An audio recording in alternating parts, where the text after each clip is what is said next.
When you first open up Microsoft Dynamics F&O, the first thing you'll see are all of your interesting places to go.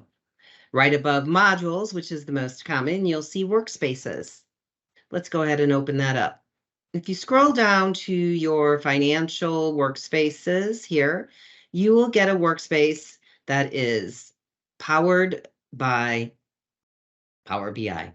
It is embedded into Dynamics F&O, and it is a great visualization and feast for the eyes tool. What you have here are several different tabs going across the bottom using your data.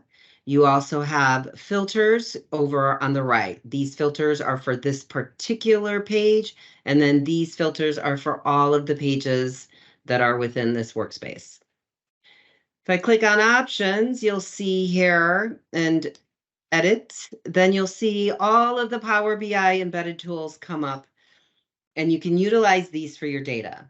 Now, some of the key important required data elements for the financial workspace within finance and operations are two things that are really important.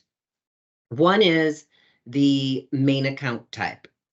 The second is the main account category. So we're going to talk about those.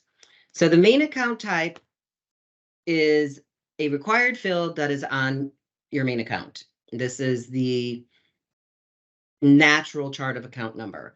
This also drives how things will close at the end of the year.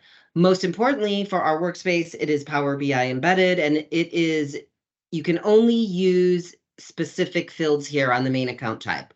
One of them that you want to choose is either revenue and expense, or you want to use either the asset and liability. If you choose profit and loss instead of revenue and expense, it will not work. So requirement is revenue and expense, asset and liability. The other thing right now that you must use are the main account categories. So there's an option here on main account categories to go with what Dynamics provides, or to also create your own.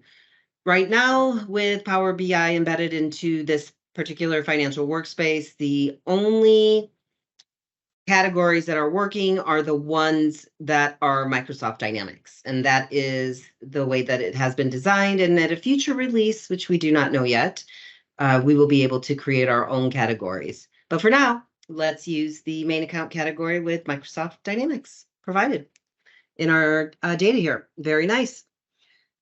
So going back to the visualization, besides the main account type and the main account category, one of the important things to note is the currency. So within Dynamics, we have two different currencies, the accounting currency and then the second currency. The Dynamics is using the accounting currency. So if we do have more than one legal entity that we are using within our environment, then when we set these up, we need to look at the workspace across legal entities that have the same accounting currency. So please make that note as you move into your financial workspace analysis tool. What else can we say about this fabulous tool? Get in there, try it.